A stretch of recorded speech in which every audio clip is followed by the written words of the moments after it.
So good morning, you all. Good morning, Jyotsna ma'am. I'm really very thankful to you on the behalf of Office of Doctoral Studies, OP Jindal Global University, that you accepted our invitation to talk on a very contextual topic, that is how Indian economy will behave post, like after COVID. This COVID has affected a lot in entire world's economy, and no one better than you can highlight and put forward some thought process so that our students can learn something from your experiences. For my guests and students, I would like to privilege to introduce uh, Dr. Jyotsna Jha, who has been a director of Center for Budget and Policy Studies, that is CBPS, since 2011. Correct me if I'm wrong, ma'am. She has done PhD in economics from Jawaharlal Nehru University. Her research primary focus on education and gender. She is also one of the Gulmakai network champion in India.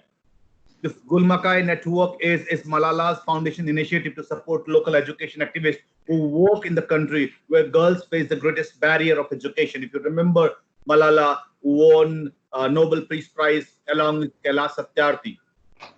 Now, this is an acknowledgement of Jyotsna's ma'am's long year of work in the area of education and gender.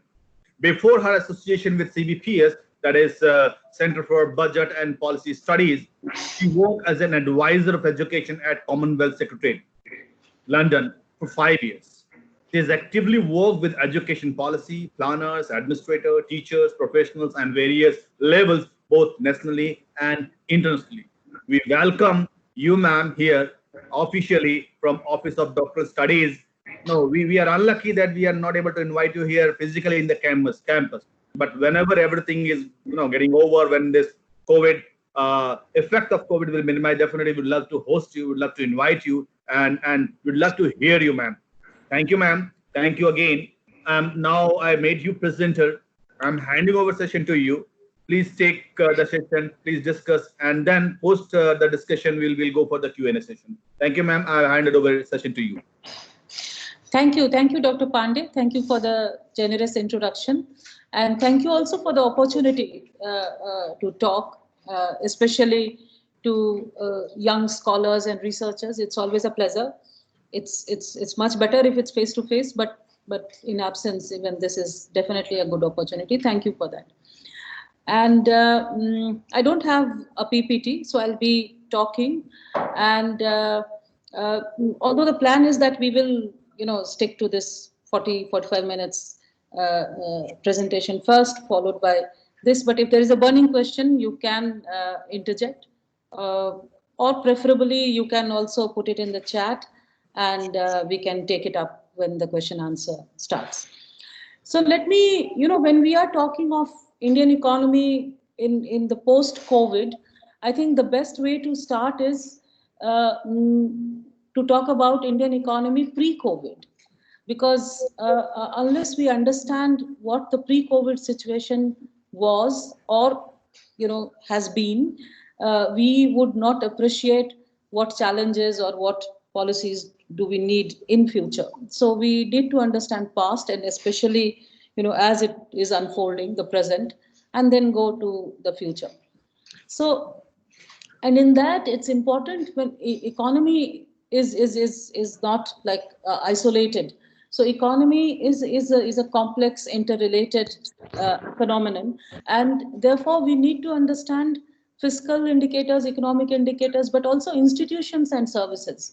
Especially, if we don't understand institutions and services, we do not understand whether the economy has the capacity to take a shock like we are facing, the shock, the economic shock that is caused by COVID. So how good we are in a position to absorb any shock is determined by what our situation is currently, or now in Indian context, how it was.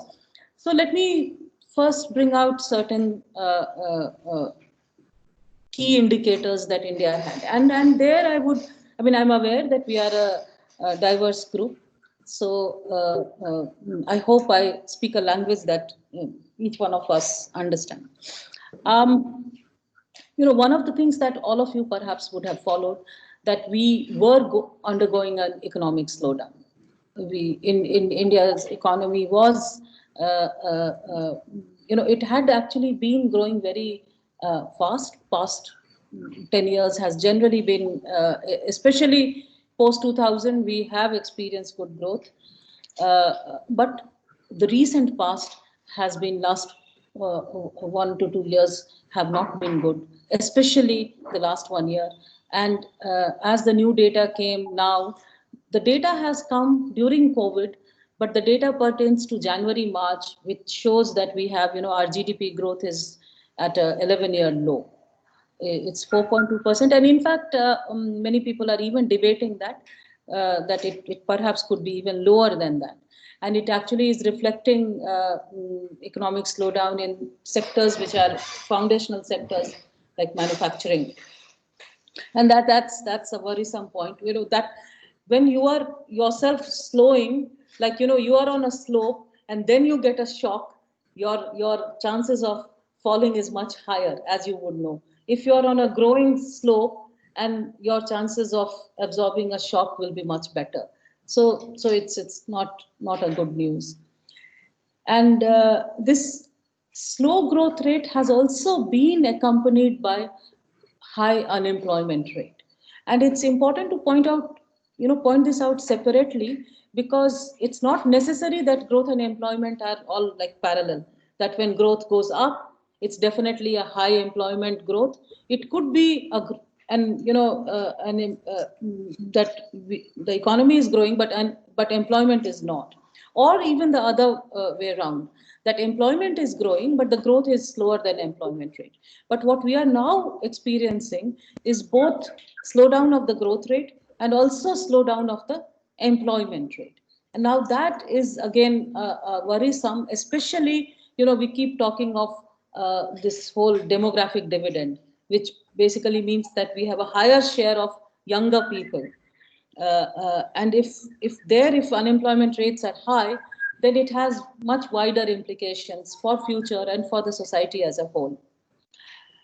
Within employment, if we also want to bring gender, and as Mr. Pandey told you, that gender is definitely one of the concerns that I have tried to bring in my research, then female workforce participation rate has also been declining, and that has been steadily declining. It's not a new phenomenon for past several years, and it has declined even in the last year.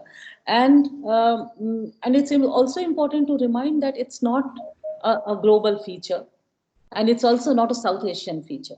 Our neighboring country, if you take Bangladesh, its female workforce participation rates are increasing. So it's very important, because many a times we think that it's a global phenomenon, it's a regional phenomenon, and therefore, how can India be an exception? And these things are not true.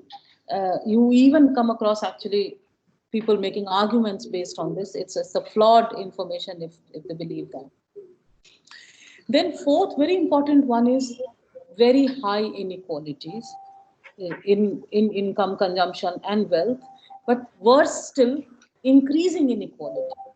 If you, whatever measure you use, there are very recent papers that will tell you that irrespective of the measurement, it will change the slope slightly if you change the method of measurement. What is true, that inequalities have been increasing, and all forms of inequalities, consumption, for which we actually have one of the best data because of our NSS surveys, income, which is not perhaps as good data as consumption, and yet people have actually used it quite carefully, and yet it shows. And much worse is wealth. The wealth inequality is much higher than income and consumption, which itself actually shows that inequalities are growing. Now, all these have implications. If you have inequality in a shock of this kind, it makes it worse. It makes it much worse for those who are at the bottom of the ladder. And therefore, and it can never be that half your population it suffers very badly, then the other half also is bound to suffer, maybe except a few at the top. So we are interdependent, and therefore rising inequalities mm, actually makes your absorption, the shock absorption capacities worse. Um then what next? Labor reforms. Again, many of you would have heard about, and you would have read actually newspaper articles, even as a lay person, people arguing.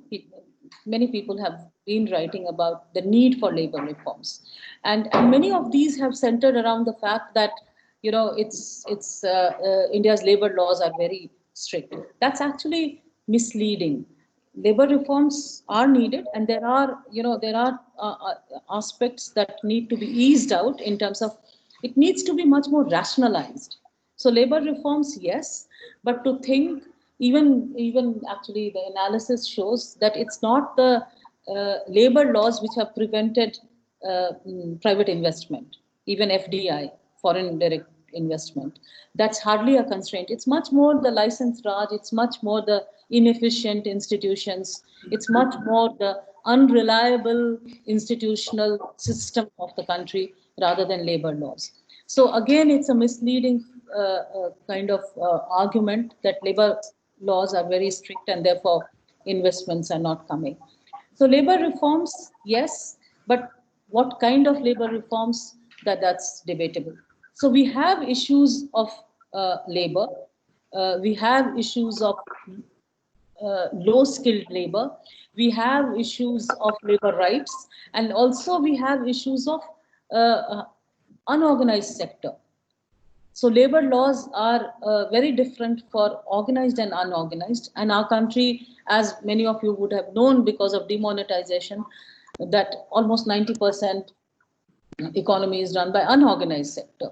And therefore, in a way, using the labor law argument falls flat there.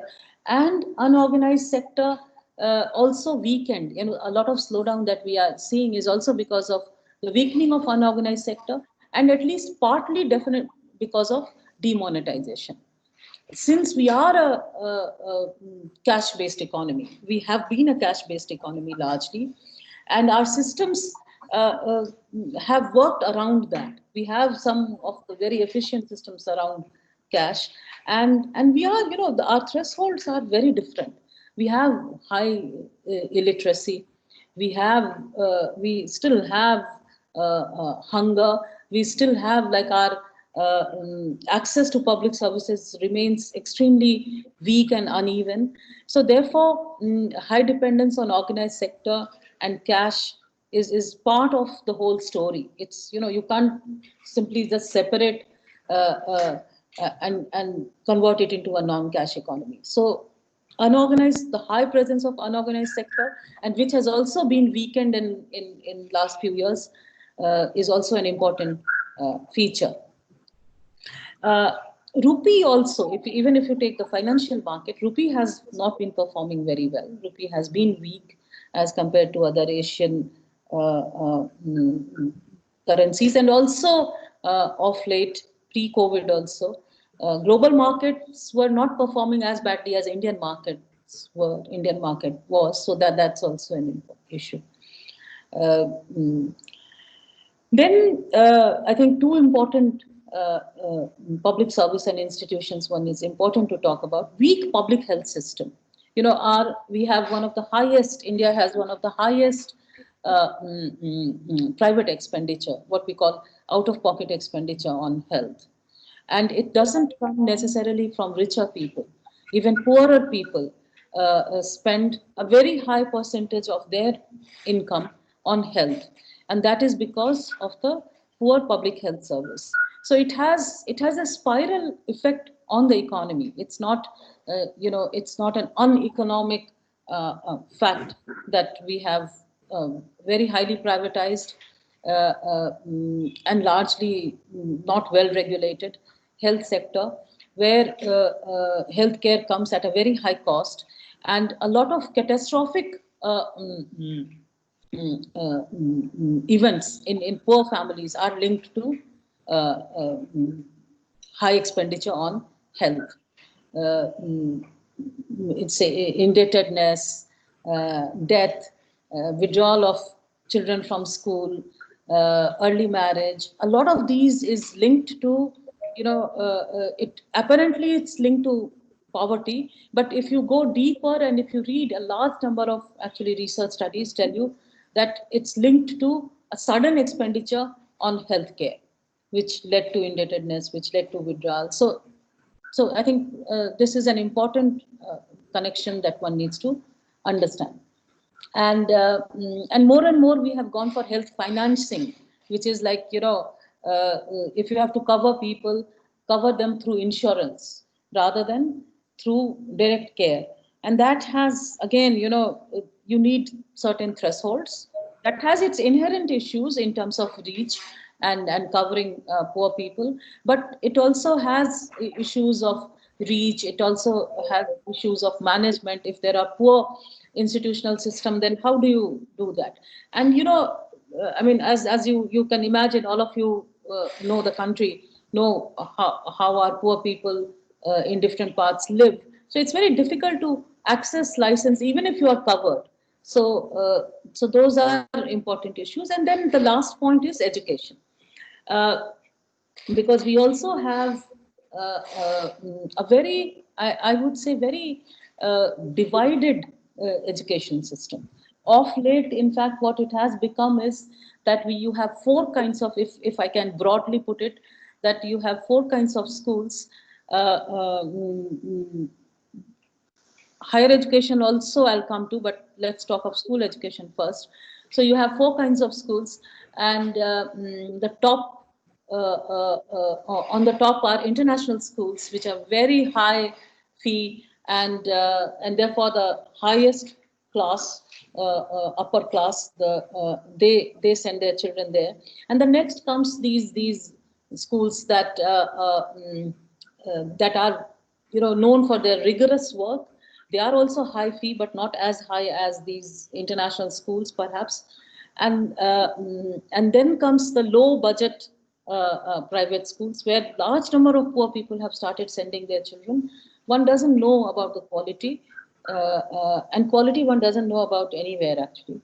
And then comes the government schools, which has largely become a place for poorest children, or girls, and Dalits.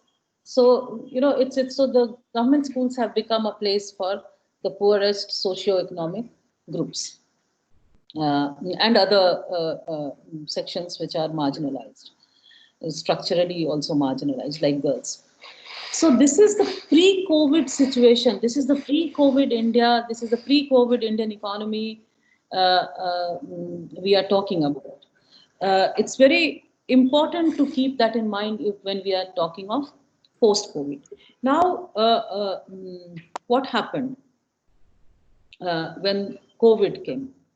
It's what so we had recession on one hand, and we had unreliable, uncaring systems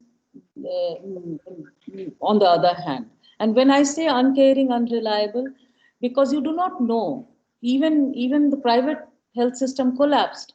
I don't know how many of you, but I have several cases of my people very close to me trying to go to hospitals unsuccessfully and actually dying. I know a friend of mine, she works with ILO, and her father in Banaras, who lived with his son there, for 10 days was not admitted in any hospital. He didn't have COVID, but so the son tried to almost create an ICU at home.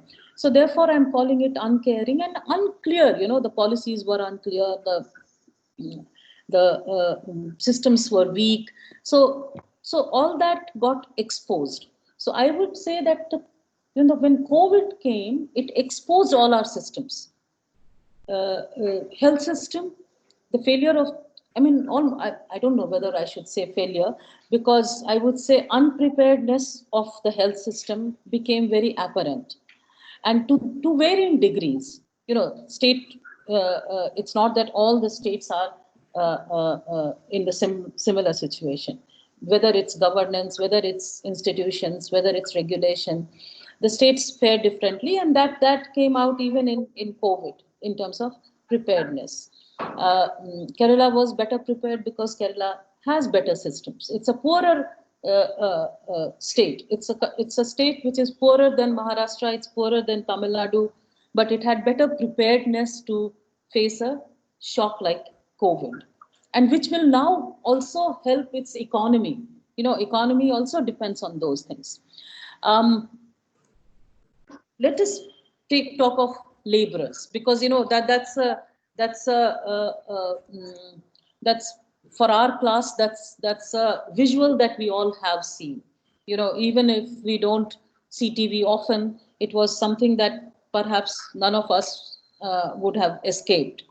Those large number of migrant laborers walking, cycling, uh, and of all ages, young children. Those pictures were disturbing for many of us, and perhaps all of us. And why did that happen? Why did that happen?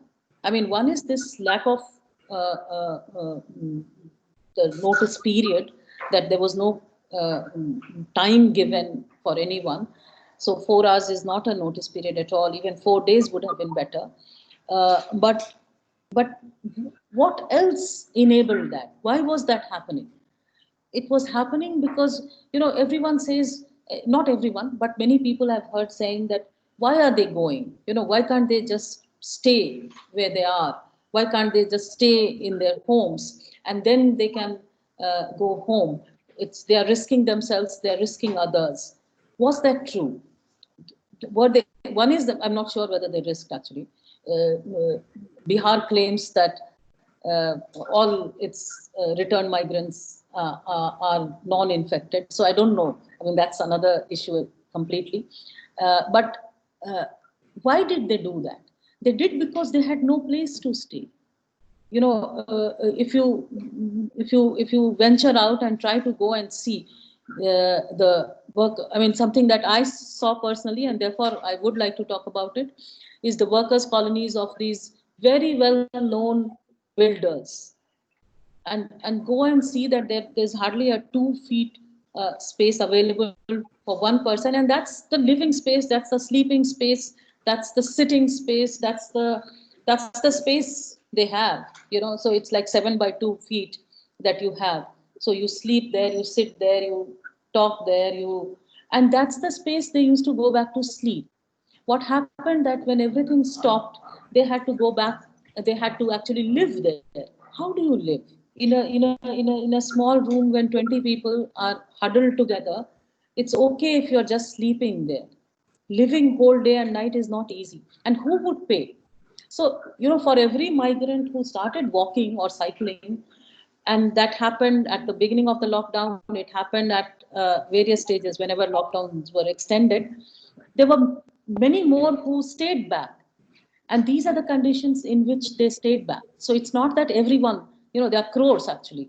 So estimates vary, we do not have actual estimates. So we knew that we have a very heavily migrant dependent workforce.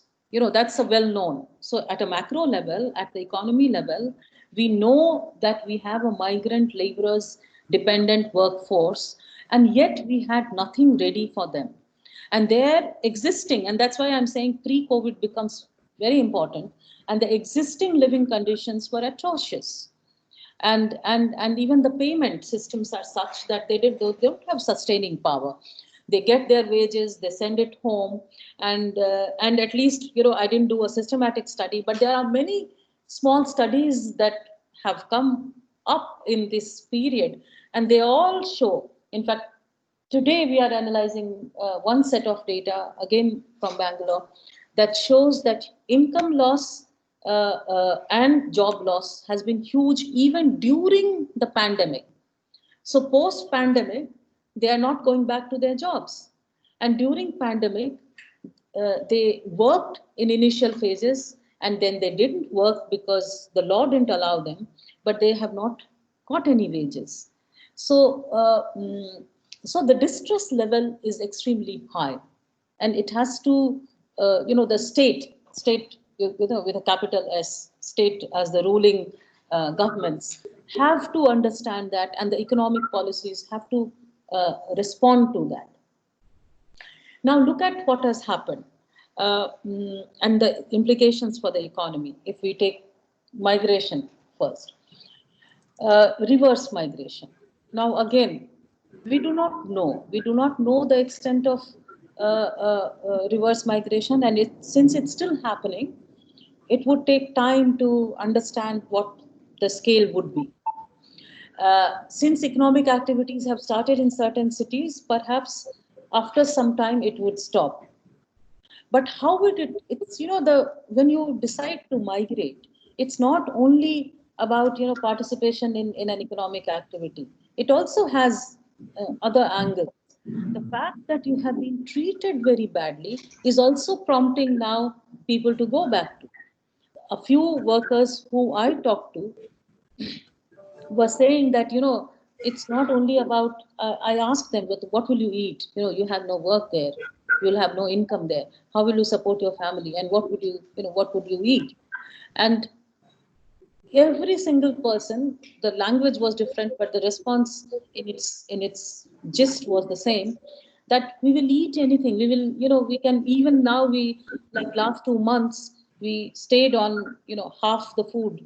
So what's the big deal? If there are 4 rotis, we can have each one, and we will manage. The agriculture will do something, and we will sustain.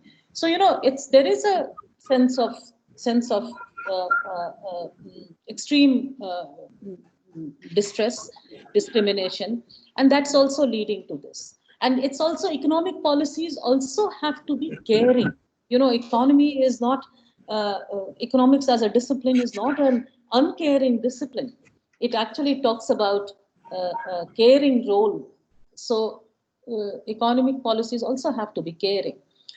Now, let's talk of, say, reverse migration. I'll come back to labor shortage. Now, what does that mean for the rural economy? It has implications. It has implications of all kinds. Agriculture, for, as we know, it has seasonal demands for labor, and in particular seasons, it will perhaps absorb even higher number of people, because there used to be some kind of shortage because of migration in many areas. So some absorption agriculture can do, but a long-term absorption agriculture cannot sustain. So you have to have non-farm, every avenues. Then everyone is, Narega is definitely one solution, and it is acting as lifeline at the moment, much maligned, but a big savior. And but we need to actually plan Narega also better. That what are the works that we want to use through Narega? What are the institutions that we want to build through Narega? So that also requires a rethinking. And then comes non-farm sector. Now everybody is talking of skill mapping. Yes, skill mapping is a good step. It's a good initiative, and therefore it should be complemented. But is this going to help? We are starting a project in Rajasthan, and we were talking to our partner, and of course these are initial days, and they were sharing with us that how migration. Again, the literature is clear about it, that migration also means networks. So when you migrate, many people from the same village migrate to the same city, and for the same, skill. So you have villages which have now, say, 30 plumbers. You have, like they were talking about a village in Rajasthan which has 27 truck drivers who returned. You have village with, like, so different kinds of skills. It could be masons, it could be carpenters, because you also teach, these skills. Then you, as a network, you teach each other. You bring an apprentice who then becomes an independent carpenter. These are very common things. So it's not that, you also have to plan differently. It's not that simple. So, but certain things can be done, and skill mapping is a good initiative, but it has to be much more macro. Agriculture, they're known, like when we were students, maybe decades ago, we read about, what is weak in agriculture is agro-processing, what is weak in agriculture is marketing. And even now, I think students of traditional economics courses would be taught the same thing. So there is some problem there. We need to, go deeper and address those. Labor shortage. Right now, actually, I don't know, immediately labor shortage will be felt, because there is anyway a slowdown of economic activities. If you look at, say, for example, I live in Bangalore, so it has a huge garment sector, Bangalore. And what is happening in an export? Now, what is happening in export sector is cancellation of orders or renegotiation of orders, which also means that, that makes them incompetitive in the world market. So there are various issues to be dealt with there. Now, if you also, one point that I would like to make here, that you cannot forget that many of these are linked with caste. Many of these are linked with also gender. So now, if you look at caste. So, for example, the same conversation that we were having with our Rajasthan colleagues, apparently one village has many of its people have come back, and they worked as shoe makers with reputed multinational companies like, say, Clarks and others. And now, they have, they were traditional, they come from the traditional caste that works with leather. And then they have these additional skills where actually they know how to make these shoes, which are much more in demand, and they are also high priced products. But at home, they are also facing the issue of caste. They are again being treated as untouchables, irrespective of the multinational or whatever add-on skills they bring back. They are facing the same issue of untouchability that they faced pre-migration. Okay, so there are issues of caste, there are issues of gender. Now, gender, look at gender. What happened? In fact, I was looking at the feministic, there are many global groups of feminist economists. And so there are large number of posts saying that the difference between women economists and men economists during the lockdown is that men economists wrote a number of papers because they were confined, and if they are teaching, they had no teaching load. Researchers were not coming home, and they had ready food. They had no travel time, so they became more productive. And what happened to women economists? They had to cook. They had to look after their children, and if the children had internet-based education, then they had to also become teachers of their children. They had to clean. They had to do everything. And this is a global phenomenon. I'm not talking of India. India, it's much worse than and rest of the world. So there are very severe gender differentiated impact of pandemic, which also are economic in nature. Who could work, who could not, who could earn, who could not, who could add skills, who could gain a little more fame. And look at now paid care work. It's not only about unpaid care work at home. Paid care work. Who are our frontline workers in every village? Largest number. Where does it come from? It comes from women. Anganwadi workers, Asha workers. They are our frontline workers. They are most underpaid. They are uncovered. They hardly have. In some states they have some coverage, but most states they have no coverage of any kind, either health insurance or life insurance or any kind of other social security, and they are the highest risk takers in today's time. They are the ones who are expected to go and do whatever the first level of screening and tell panchayats. So they are there everywhere in urban areas as well.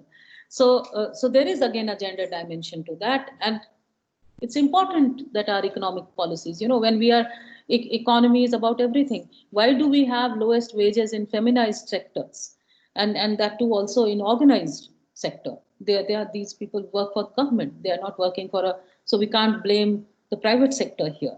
This is the government sector paying them the lowest.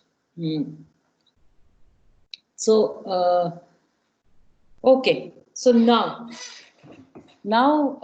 let's spend the next 10-15 minutes on future. What do we need? Now, to start with, one thing that we need, the most important thing, and that I think everyone knows, is to revive the economy. And to revive the economy, the most critical thing is to revive the demand. That's an old economic theory which has paid off in times of recession, in times of shocks, and I think needs to be paid attention to in current times also. Now, when we say what do we mean? Those of you who perhaps do not come from the economics background, what do we mean by increasing the demand? Now, what is happening? Suppose, look at export sector. We talked of low demand. Look at real estate sector. I was reading that in any case, real estate sector demand was an issue, but now it's much worse. Nobody is ready to buy. One is not sure if one wants to buy an apartment. People are now talking of reverse migration of the middle class also. I don't think it would be a big phenomenon, but still there is some conversation around that. So, but unless you have demand, unless you have buyers, what will you supply? And if you have nothing to supply, how will you rebuild your manufacture? How will you rebuild your any even service? So demand is the key. Now, what are the best ways of increasing demand? The people who have money, they have a lot of money and they spend, but they spend on goods which are also very high priced. And therefore they do not really help much in terms of reviving the economy. You need money in the hands of people who will spend. So, say poor people, middle class people who will spend money. They are the ones who will create demand, even for your agricultural products, even for roti, dal, chawal, kapda, makan. That demand will come from poorer and the lower sections of the non-poor, and therefore that is very critical. Now, how to do that? If large number of people have lost their job, they have no money in hand. So how do you do that? You have to then do something else. Smaller sectors like SMEs, you must have seen there's a lot of news and writings coming about small and medium enterprises. Now, how do they, and that's a big category. It includes large different kinds of enterprise. Some of them have sustained and are sustainable, but some of them actually cannot sustain and they are about to, fall back. Then what do you do for them? What the government has done, government has brought that package, but that's largely credit-based package. Largely credit-based package. But we need something, and there are issues in that also, but we need to go beyond credit. For example, one important thing is wage and income subsidy. Okay, and wage and income subsidy, it's very important to understand that it's not doling out money. When you provide wage subsidy or you provide income subsidy to people who have lost their incomes and wages, It's not doling out money. It's you are helping them in distress, yes, which is also the responsibility that they come out of hunger and exhaustion. But it's also important that you are also creating their or strengthening their purchasing capacity, which will then in turn create demand. You would have heard of multiplier effect. So here is the multiplier effect. Unless you and multiplier effect tells you that a single rupee actually creates much more than that, and that is the multiplier. And therefore we need to pay attention to this theory, which is well tested, and act on that. So I think that's very, very important. uh, so remonetization also this does, so you when you do wage and income subsidy, it remonetizes the economy, and it also then generates economic activities. Other important thing I think is to learn from the past and have our macroeconomic reforms much more participatory. We have to practice much more democratic practices within corporates, within companies, within small scale industries, within every institution. And that is important because it's not, again I'm saying that economy doesn't flourish in isolation. Economies also flourish in societies, and if your societies are not do not have cohesion, do not have fundamentals for everyone, your economy will not progress. So it's very important that we pay attention to voice dignity care in our macroeconomic reforms, and build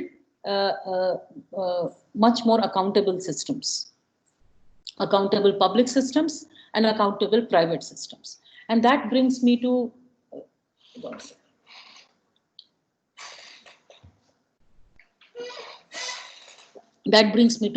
public private partnership. Everybody is talking, everybody has been talking now. It's more than a decade that we have heard about it. And even now, every post COVID meeting you attend, you hear about public private partnership. Now, what kind of partnership? If you analyze some of these partnerships, there was no partnership. These are, when I'm in my 50s, when we were kids, and when private parties got government jobs, these were known as contracts, and they were known as contractors. Now, those contracts have become public private partnership with all public money and all profit going to private. So, this is not public private partnership. You have to redefine public private partnership where there is accountability on both counts. Public money has to be used because public money is the largest source of money, but there has to be accountability on both sides, and in a crisis also responsibility, who can bear. And public also, see, for example, if I'm talking of wage subsidy, that's also a kind of care towards private sector.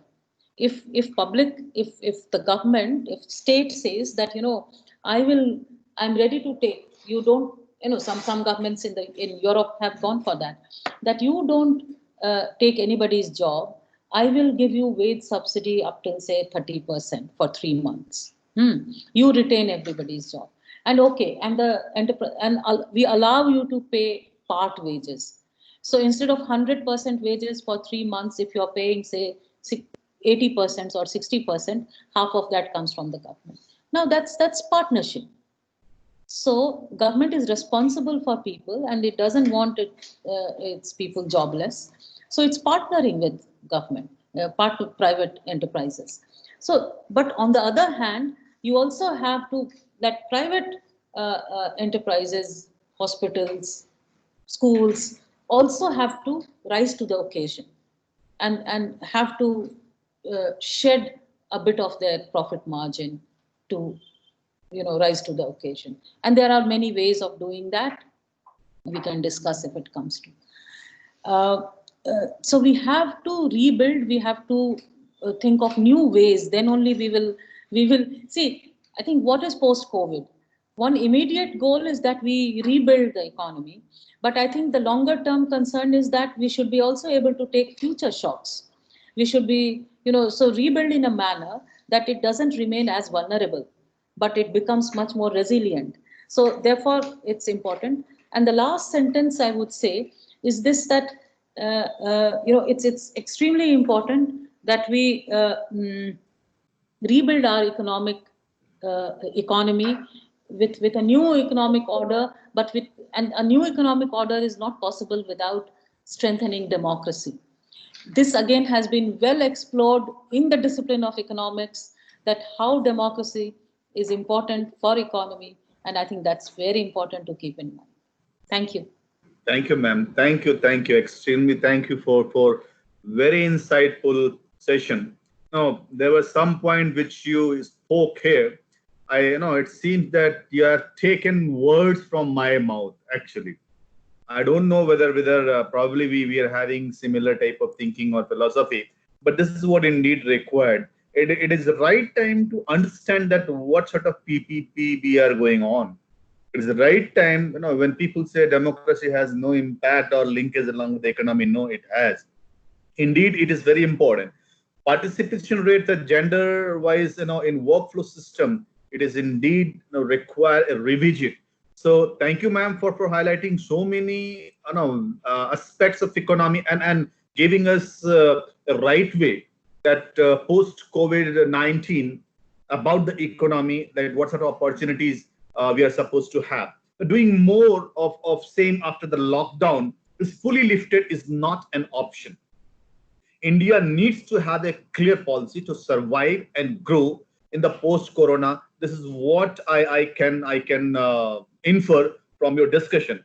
When we talk about policy, then this is not at a single angle policy, because the world is now slowly limping back towards the war.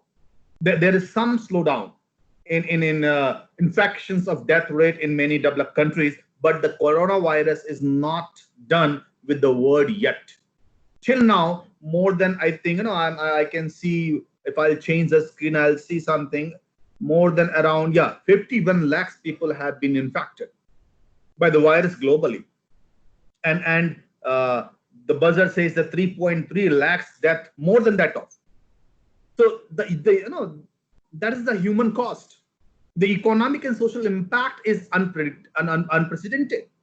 This is one of the worst global economic decline ever since record have been kept. Most of the countries are going to the witness negative growth, ranging from 5 to 20% or 15%. But there's enough resilience in the system with the new technologies and global connectivity in financial market. India need to have clear policy to survive and grow in the post-COVID world. Thank you, ma'am. Thank you for highlighting a few points like diversification of global manufacturing sector. It is one way we have to think about. The second point which we have to think about, that public health and at the center of development, that is indeed very important aspect which needs to be highlighted now. Whereas climate-friendly economy and contribution in the economy need to be rechecked it again. Focus on sectoral specific and agriculture specific part, that is indeed important. And last but not least, which you discuss about employment, youth employment. Now, this is one area in which India needs to go a long way. For quite some time, India focused on some extent success in creating high-end job, creating by intensive capital, both domestic and foreign. But after COVID, the situation, even before COVID, situation is not very positive for all of us. So thank you, ma'am. Thank you for highlighting such a nice issues and challenges, which is pre-COVID, during COVID, and post-COVID. Now, I would like to open the session to all of my student, faculty members, and guests. If you would like to ask some question, floor is on. Please ask question. So, ma'am, everybody is giving you thank, and Harsha has raised her hand. Harsha would like to ask some question. Yes, Harsha, please unmute yourself and ask the question. Thank you very much for a very insightful conversation. I was wondering that given that a lot of migration is now putting pressure on MGNREGA, there isn't an equivalent program like that on the urban side. Do you think an urban program like that would also solve some of these issues in the cities? Yeah, many people are talking of having NREGA in urban sector. It depends actually. I think some public intervention is important. I'm not sure if it has to be exactly in the shape of NREGA. It can be in the shape of something else as well, depending on where you are. Because, like say big cities have a very different model of need for labor as compared to small towns. But some kind of employment security program can be brought in urban areas as well. But I think more important or equally important, I would say, would also be to have a very clear protocol for both government and private sector who are already hiring labor, because that's very important. That economic, for example, cities like Bangalore, economic activities have started and not much has changed in terms of condition of labor. Now that is important that you pay attention to. In fact, it has become much worse. The fact that uh, several governments including Karnataka amended labor law saying that hours, number of hours can be more. Now that is an issue. It's a human rights issue. So those things also, economic prosperity never comes if half your population live in subhuman condition. So it's very important that we use this opportunity to change that. And uh, and NREGA, even in rural areas, needs certain reforms. The wage increase in NREGA that has come is only, it's in fact only as much as people have been asking for years. So it should be perhaps a little more than that. And the number of days can be increased. If you increased the number of days, and if you diversify its use, then NREGA can be a savior and in rural as well as urban areas. And also you can incentivize. I mean, one is that is about labor, but so look at corporates. When you invest, and it's when we say labor intensive, we don't have to think of labor intensive as it was say 4 decades ago.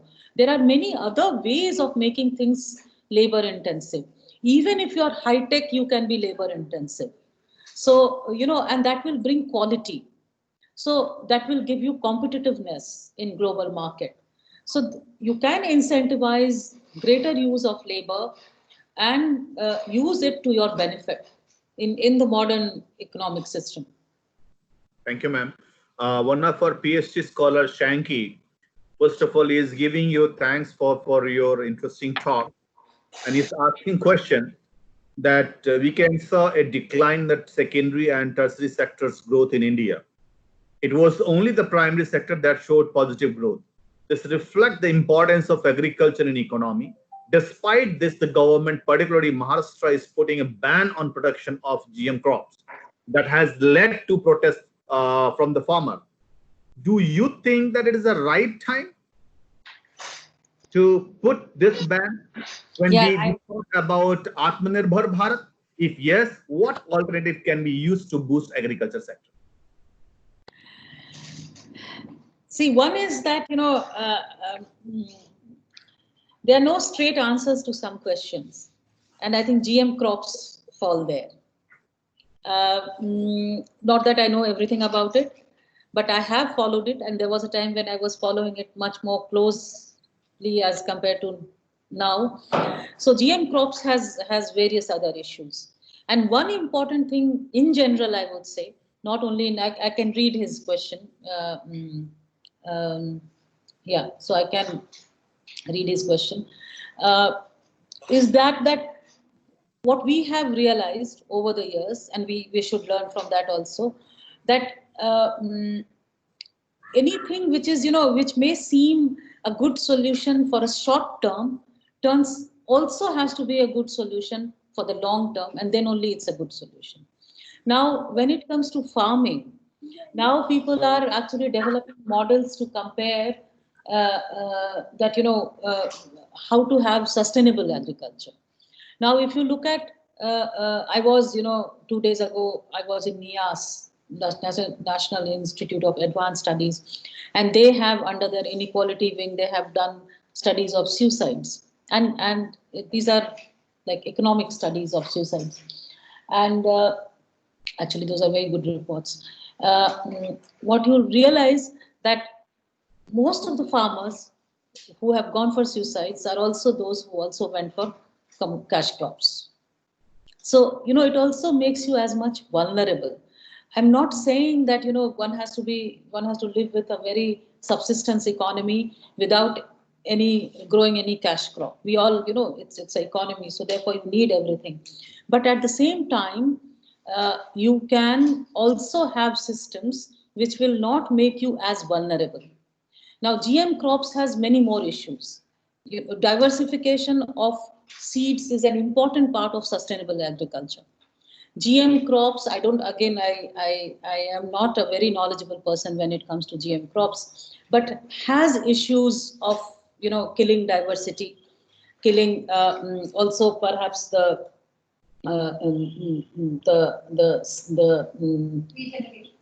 regenerative capacity of the soil. So there are issues. So it's like, that for the short term gain, you should not lose your long term sight. That will be myopic. And therefore, I would not say that, I have a straight answer that it should be done like this. But I would be very cautious in going for GM crops. And at the same time, I also am not a votary of that everything should be completely subsistence. Obviously not. But I think there is a middle path that is possible. One just needs to work on that. It's not that one can't.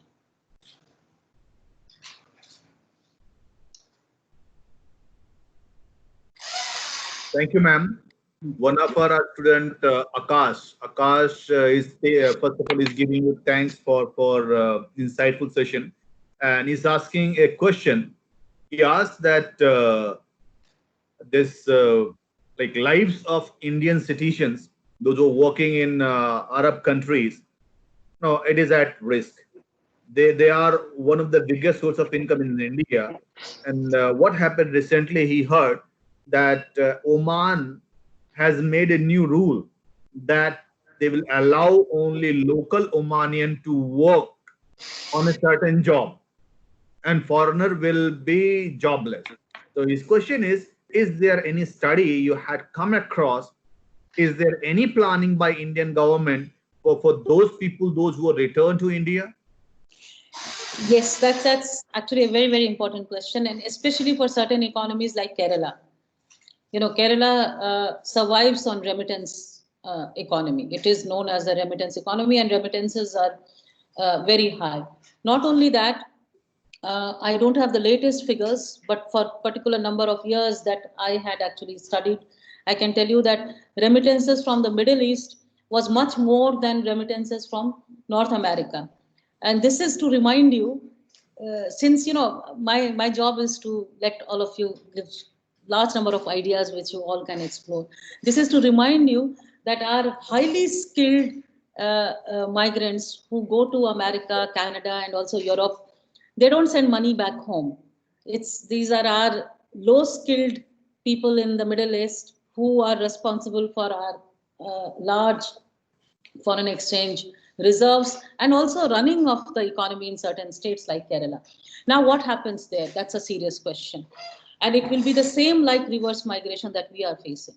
These economies, Kerala as a whole almost, and parts of other states, including UP, some parts of Bihar, which sends Tamil Nadu, which sends large number of immigrants to the Middle East, will have to think of that. The remittances definitely going to go down.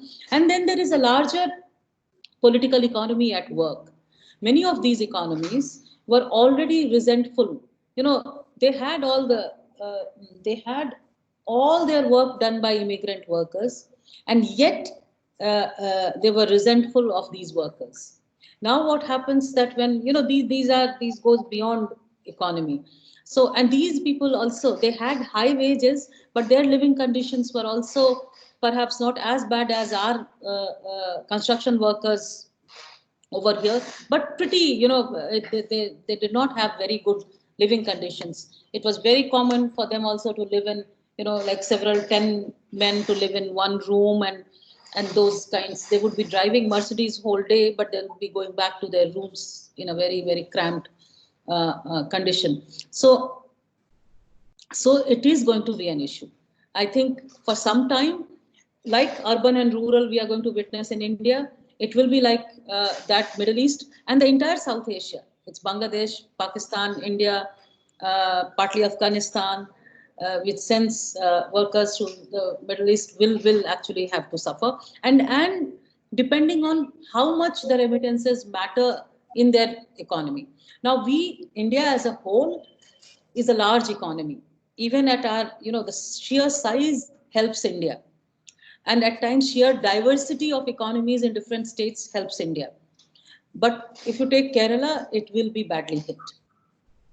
India as a whole may not be as badly hit, but Bangladesh, Pakistan, these economies will be much worse hit by this phenomenon. Thank you, ma'am. One of our PhD scholar, Mitrajit, first of all, is giving you thanks for insightful session. He just want to ask your thought on the way that Indian government can look into this public-private participations, not only for infrastructure development, but also for employment generation, specifically with the push towards indigenous production and rising anti-Chinese sentiments. So his question is, do you feel, ma'am, that could we our way forward, especially to boost MSME sector? And as I told that, yes, employment opportunities to be used for the youth in our demographic. Also, just he would like to add that lack of transparency in the investment process is a problem for the foreign investors here in India scenario. He would like to have your views, ma'am. Okay. Okay, there are 2-3 things that I'll pick from here.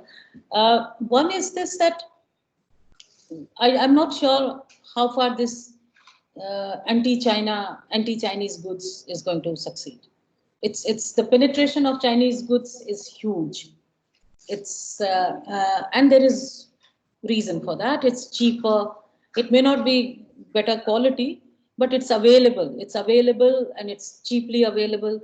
So all our even gods and goddesses in Diwali, all our all kinds of, for every religion are being supplied. Recently, someone actually sent a joke, and I think it may turn out to be true. So look out for that. That China is supplying and boycott China T-shirts. So Chinese business sense has been so good, and they have been ruthless in capturing world market. And why I'm saying this, that we have to remember that China was a closed economy, and it opened up with an agenda and succeeded in that agenda. It was one of the most authoritarian rules and closed economy, and then it did with real push and all power, and succeeded. So I don't know, and also that how far it's going to be successful, and also I'm not sure how far it's one has to understand the range of it, the Chinese goods that are there. The Apple computer on which I'm talking to you is made in China. The company may not be headquartered in China, but it is made in China. Every single thing that I'm looking at on my table could be coming from China, except the fabric which is Indian. So, one has to be mindful of that. So that is one side of it. The other side of it, that how do we become, Atmanirbhar? One is that Atmanirbhar doesn't mean that everything we have to produce. I think that that's a very important thing to talk about. We could, and maybe you will not agree, but Atmanirbhar, so suppose Atmanirbhar, like at home, if I say that I'm Atmanirbhar, I'll cook. We had, in the caste system, we had Swam Paki. Those of you, some of you would know that I'll cook my own food, I'll wash my own clothes, and I will do my cleaning. That doesn't work. So if I, cook just my own food and I won't give my partner or my child, another day he cooks only for himself, and then I go in the kitchen and I start cooking for myself. And there are 10 people in my house and we all are cooking for just ourselves. That's not going to work. We have to remember that in the economic sense, it's highly inefficient and therefore it doesn't work. So it's that everyone does everything himself or herself. Similarly, every country doing everything itself, it doesn't work. And we can never be Atmanirbhar because we have huge dependence. I mean, the highest budget goes on arms, and arms we buy from outside. All our equipment in all our labs, the best labs, we don't make a single equipment which is of a quality which will lead to good scientific research. So let's first talk of raising quality. Let's first talk of having institutions. Why do everything, even the things where we are good in terms of, say, handicrafts, why do we not have systems where we can capture the world market, where we can actually export things well? Even in cotton, for example, weaving, we are so good, and yet we have failed to make it profitable, self-sustainable sector. So so it sounds good, this Atmanirbharta, but I think there are serious issues of that one has to confront. At the same time, I think it's very much possible to have policies which would promote employment-led growth.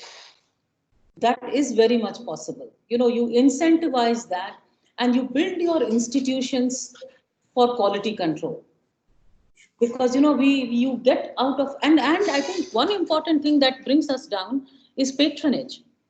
When you are talking of ease of doing business rank, these ranks keep changing depending on what indicators you take and how you are doing it. But patronage, we are all worried about money-led corruption. 10 rupiya yahan dena pada, 50 wahan dena pada. We don't talk about whose phone call makes you work, and we don't even count that as corruption. And it works at every single level. At higher levels, in contracts, in every single PPP, every single appointment, every single, even, to get a room in a good hospital, you need patronage. You need patronage everywhere to get admissions, so it's money plus patronage, which makes our system extremely unequal. So those who have no social capital have no place. So it's not only money, it's also the social capital. If you do not know anybody, I work, this institute is here for 22 years, and we pride ourselves that we have not paid a single paisa to anybody to get our payment, which is a common thing for, and we don't have any other money source. We survive on projects. So we say that, but I cannot say that I never made a phone call to a batchmate of mine who is now a senior IAS officer to say that, hey, our money is in some other department, the money is not being released, will you speak with her or him? And that is social capital. So I bring that social capital and I use that. And perhaps this is harmless because I'm, something that would have justifiably come to us. I'm talking of that. But there could be many more things which are not harmless. So it's not transparent, it's not openly competitive, and it's highly discriminatory. So we have to change these institutions and then we will do well. Nobody can stop us. Thank you, ma'am. Thank you. Thank you. Now, it reminds me one point, that ease of doing business, but I think the statement is not complete. Ease of doing business only for, no, not only for the well industries established one. Ease of doing business for all. Now, the statement which is being given by the government, that sabka saath, sabka vikas, first of all, we are supposed to take all of them all together, then definitely. But that's a point of discussion. Professor Kirti Nakre, she would like to ask some question. Professor Kirti, please unmute yourself and ask question. Professor Kirti, are you there? Yeah, can you hear me? Yes, yeah, Matt, good. Thank you very much for your presentation. Actually, I was very fascinated by your discussion on migration chains. And as somebody who works on gender budgets, I was wondering if you have done some evaluation of what will happen to the women migrants who go as care workers to Gulf countries now, with more restrictions that will come about. Have you done any studies, or do you have any insights about the same? No, ma'am. I mean, in terms of studies, I haven't done, but there are studies of the past that can help you understand what could be the case. So women migrants are also definitely going to be affected, and perhaps more so because many of the women migrants were in care economy. So if you look at the Middle East, every single household, I mean, well, that's in a manner of saying, I'm saying that many say, Arab households had South Asian caregivers, and not one but many women caregivers. It could be Indian, Pakistani, Sri Lankan, and they used to hire them for various reasons, including English education. You know, that this lady will teach English to our children. And now with this whole COVID thing and the touch and physical distancing becoming important, I think they will definitely suffer in this process. Already there were some reports that they were the first ones who lost their jobs. So, and of course, nurses and others, but nurses, since they are, you know, they are indispensable, so the demand will still be there. But household-based care workers, the demand may go down very low. And back home, what I can, you know, based on past researches, what I can say that what I feel, you know, understanding Kerala, some work on Sri Lanka, is this, that there would be, even in Kerala, even today, when women, there are many households which survive on the remittance sent by the woman emigrant. And yet it's not that that woman in that household has full control over anything in terms of even, you know, return. For example, it's documented that many women immigrants from Kerala actually do not want to continue because there is isolation. You know, they live in those households where they can't talk to anyone. No one knows the language. And so there is an isolation, complete lack of friendship, complete lack of belonging. But they are forced by families to stay there and earn. When they come back, there will be issues of violence. There will be, already, you know, we have heard world over, domestic violence has gone up. So it's definitely going to affect women's lives perhaps much more than men's lives. Similarly in Sri Lanka, actually, it's a similar, Kerala, Sri Lanka is very similar. A similar question is being raised by Vandana. She is giving thanks you for session, and then she's asking that given the impact of COVID-19 lockdown, impact on Indian informal economy, what will the best way forward to secure migrant or daily wages labor, especially women, to socially and economically adjust to the new normal? So what she's asking, that will the COVID-19 lockdown will have an unequal economic impact on women than men in India? That you answer, yes, definitely it is going to be. Further, she is continuing her question that should India be smart about the self-resilience in the sector, which actually makes India a credible partner in engaging global supply chain, that disturbing the global supply chain because the emotional policy to become a self-reliant when the world globalized more than the ever, and what we can learn from the China. One, I don't think we are actually going for that self-reliant policy. I think it's more a statement than a real policy. That's my take. I don't think in real terms we are going to act on that. So that's more to appeal to the the populace, as they say, rather than to really change the policies. Uh, Having said that, completely being dependent on global supply chain is also risky. So I think diversification is the solution in today's times. That you have sectors where you are self-reliant, and you have sectors. IT is interconnected. In a global, we are globally connected, and we cannot not be. It's now impossible. It's very, very. I don't think we can turn the clock backwards. We cannot go to a completely Gandhian situation of self-sufficient economy, which is very different from the self-reliant economy, by the way. That's much more a cooperative model rather than a model of self-reliance that we are talking now. But so I think as an economy, it is wiser to have your eggs in different baskets. So areas where you have strength, that you should strengthen and be self-dependent, and in a manner where even if you are exporting, in a manner that those are largely, you do not make yourself vulnerable. Being part of supply chain completely also makes you vulnerable. Partly, yes, but not wholly. So I think, and that is what is going to happen. See, our economy is too diversified, and that I think has been the saving grace in the past also. It has helped us. Even 2008 recession, I think the fact that we were diversified helped us get out of that. In terms of that labor question that you had asked, that how do you help women to see? One is that when you are consciously making rules and laws, you bring those. You know that these are the features, then you act against that. So some of the institutional and legal measures are also needed. Unless you do that, it won't change. Because, as a society, we are a patriarchal society.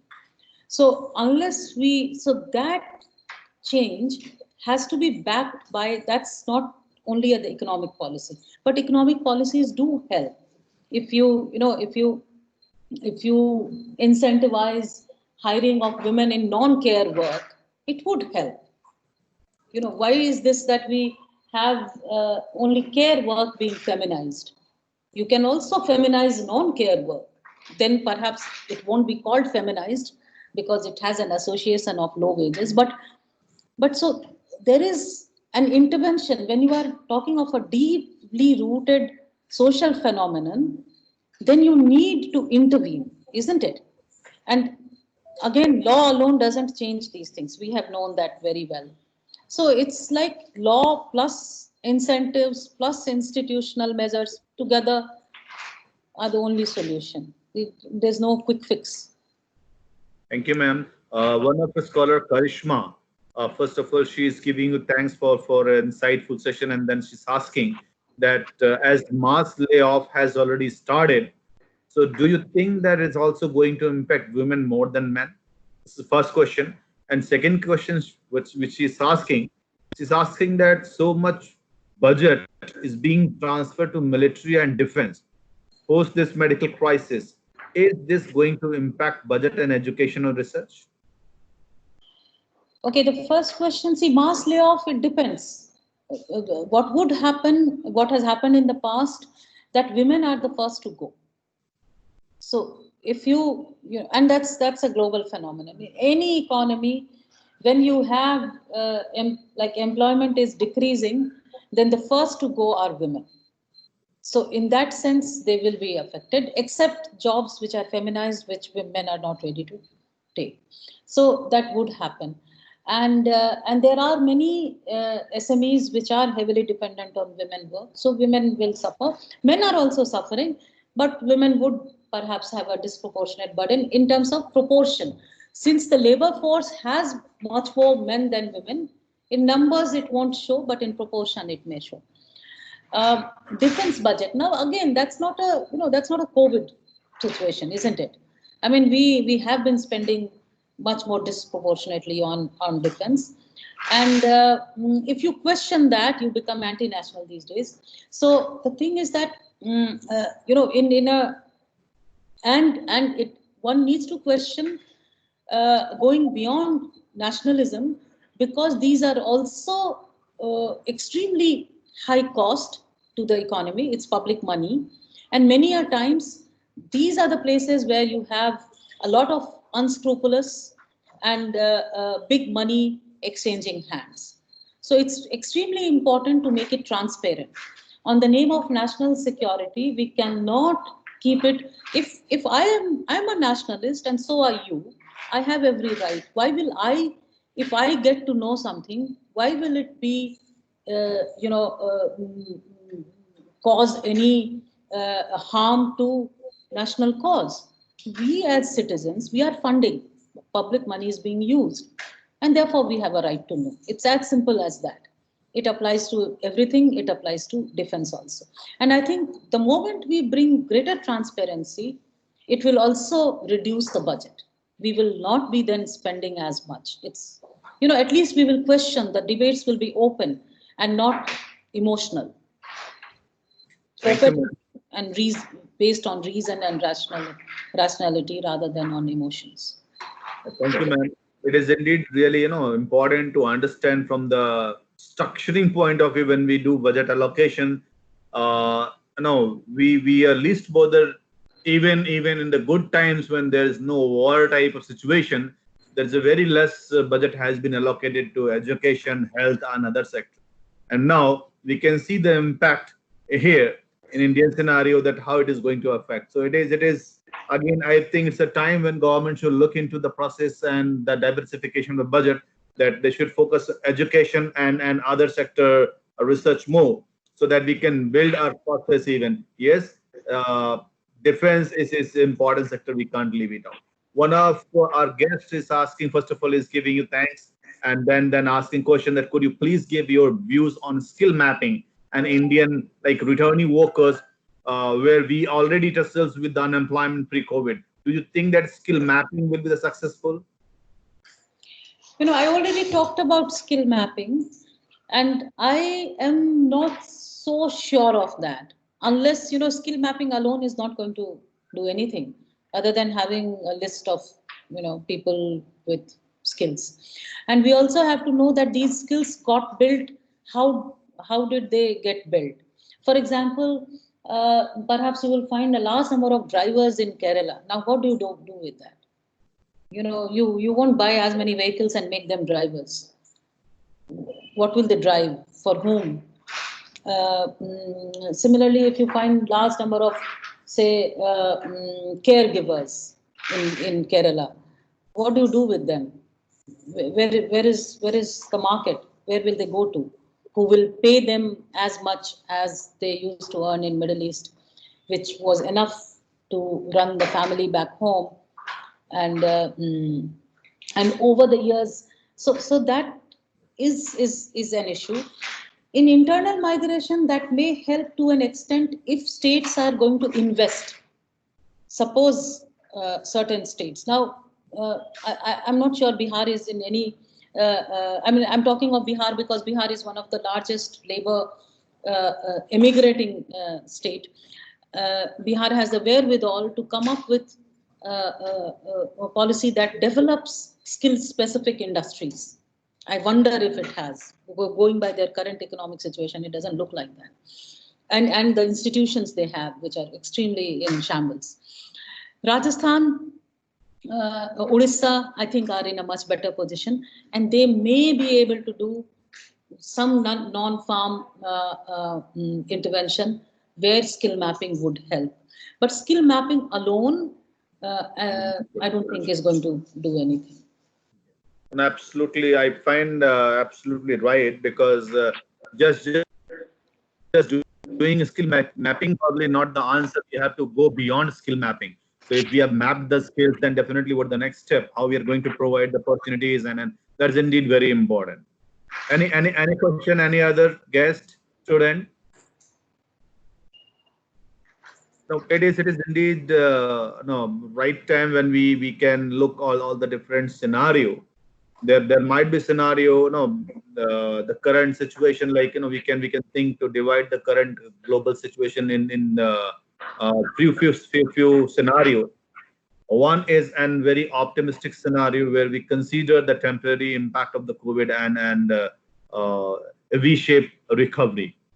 Whereas the second scenario, somewhat optimistic scenario, to serve as extended impact of COVID and then U-shaped recovery.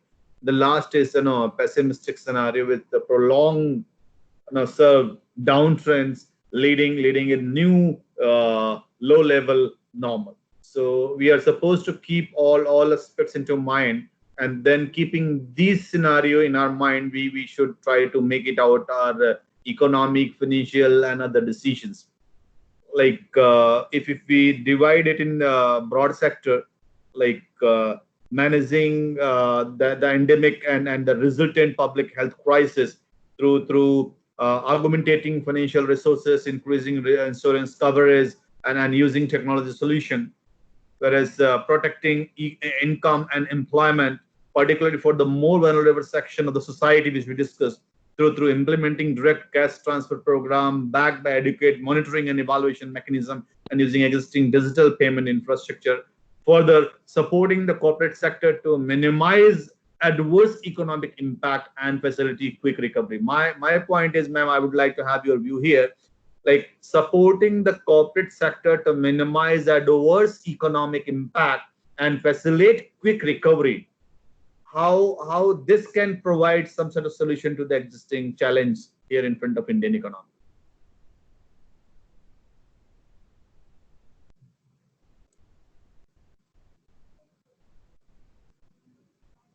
Ma'am, we can't hear you. Unmute myself. Yeah. I really think, and if we are talking of large corporate sector, then I would say that it has to be linked with employment creation, and it has to be linked with a kind of a progressive policies within their sectors. It's extremely important, because it's, as I said, every short-term measure should be accompanied with a long-term view.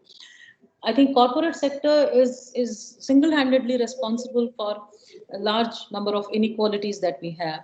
And therefore, it's important that whatever incentives that we do, and perhaps some will be justified, but only some should keep that in mind.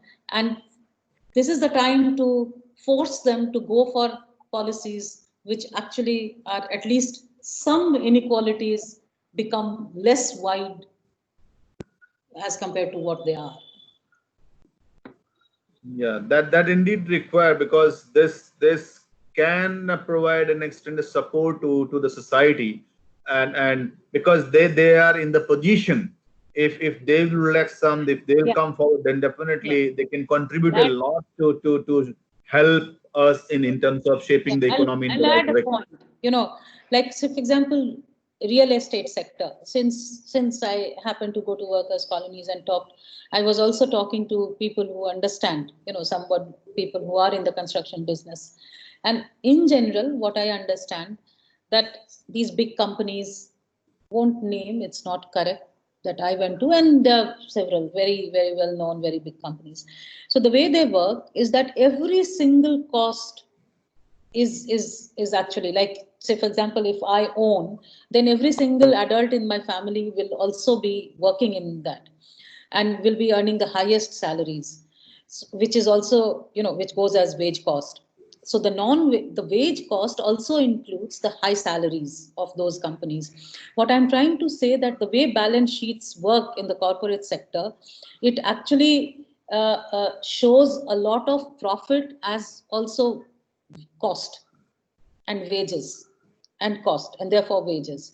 So it's important that we understand these things when we are incentivizing, rather than going by what we have superficially with us. These practices have become deep rooted, and it's important to break those to understand. So the profit margin that we see on the surface is perhaps much less than the actual profits that they have. So, so the balance sheets are not always showing you the truth. There are many hidden facts underneath that, and state has a responsibility to understand that and bring policies that take advantage of that. Thank you, ma'am. Like immediate measures, which I think RBI has taken some measures by cutting some rate sizable reductions, but that might be some immediate measures which government has taken. But what you think that long-term measure government should take specifically for this issue? I actually think that creating demand is the solution. I as an investor, suppose if I am an investor, if I know that what I'm going to invest in is going to make money, I will. I won't base it on some tax policy or some credit policy. So the most important thing is to create demand. If there is no demand, then however lavish the tax policy may be, I will not be investing to save my taxes. Okay, I will not be investing to take advantage of some credit ease. So what is important here is to create the demand, and there you actually so your macro policies should be focused there, and there you can. It's everyone see in an economy, each sector also everybody is creating demand for something else. So corporate sector is also creating demand for some other sectors. Large number of intermediate goods are also final goods for some other sector, isn't it? Economy is closely interrelated. So therefore, I'm not saying that demand is only through people. So you can actually support, incentivize demand creation even at intermediate levels and at other levels, and have some policies which are linked to credit and taxation. But in general, I think the enabling rationale philosophy has to be creation of demand. Thank you, ma'am. Thank you very much. No, no, it's really interesting discussion. So yeah, I'm really thankful to you. You answer all the questions. Still, if anybody would like to ask question, floor is open. Otherwise, I'll ask last question. I'll not ask last question. I'll talk something and then I'll end the session. One point. This is regarding MSME. So even one of my student, he is thinking to do research on the MSME. Akash is here. So what specifically we keep MSME into mind? So whether credit support to MSME will help, or government should come with another strategy. What is your views, ma'am? As I said earlier, that SMEs are a big. It's not that they are very heterogeneous. They are diverse. When we club together, there are different sectors within SMEs, and perhaps their needs of the hours are different. So I would say that government should also look at it sectorally. So in some sectors, credit alone may help. In some sectors, credit plus wage subsidy may help. In some other sectors, some marketing measures may also be needed. So I would say that within SMEs, we should perhaps look at sectors, and depending on that, come up with packages. Means you would like to say that sector specific measures needs to be taken here, like in if it is a transportation or hospitality or automobile, then according to sector specific policy, because automobile BS6 and BS4 and deadline, and that yes, absolutely right. I think sector-specific measures needs to be taken in order to manage the situation very well. Thank you, ma'am. Thank you very much for your insightful session. It was really, enlightening for all of us. Especially, I am really thankful to you. I'm not a person from economics background. I'm a statistician, but the way you have, narrated the entire concept in the listed ban, now my eyes are open, and definitely I take leverage to speak something on this topic. It's really interesting, and I'm thankful to you on the behalf of Office of Doctoral Studies, OP Jindal Global University. And I personally thank you, ma'am, for sparing your time, precious time, and talking with my guests, my students, and my faculty members here at JGU. Thank you, ma'am. We would love to see you here whenever everything is, fine. We would love to invite you. We would love to host you here at OP Jindal Global University. Thank you, ma'am. Thank you very much. Thank you. Thank you. Thank you. Thank you for the opportunity, and thank you for the discussion. Thanks. And thank you all audience for being here. A nice audience asking question, and I'm sure that ma'am has enjoyed with your question. This was a quite engaging questions. Thank you, Mitrajit. Thank you, Akash. Thank you, Shobit. Thank you, Karishma. Thank you, Anwar. Thank you, every individual. Thank you, Bandana. Thank you, Kirti. Thank you, Professor Kirti. Thank you, Monica ma'am. All of you. Thank you. Thank you very much. Thank you, Priya,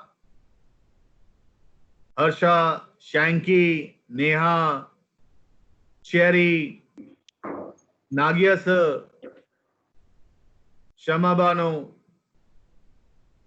Thank you all for your contribution, your presence, and your participation, active participation in the session. Thank you very much.